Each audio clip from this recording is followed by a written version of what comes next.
we'll guide you through how to apply effects in Figma. If you find this helpful, consider subscribing and liking the video. First, open Figma on your desktop and select the design you want to work on. Once you're in your project, click on the layer or object that you wish to apply effects to. You can either choose a shape, text, or any component in your design.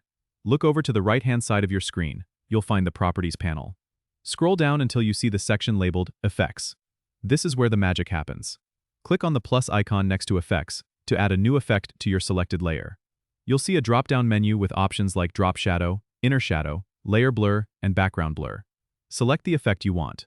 For example, if you choose Drop Shadow, you can adjust its parameters like color, opacity, X and Y offset, blur amount, and spread. These sliders and input boxes allow you to customize the effect to suit your design needs. You can layer multiple effects by clicking the plus icon again and selecting another effect. This is especially useful if you want a combination of shadows and blurs on a single element.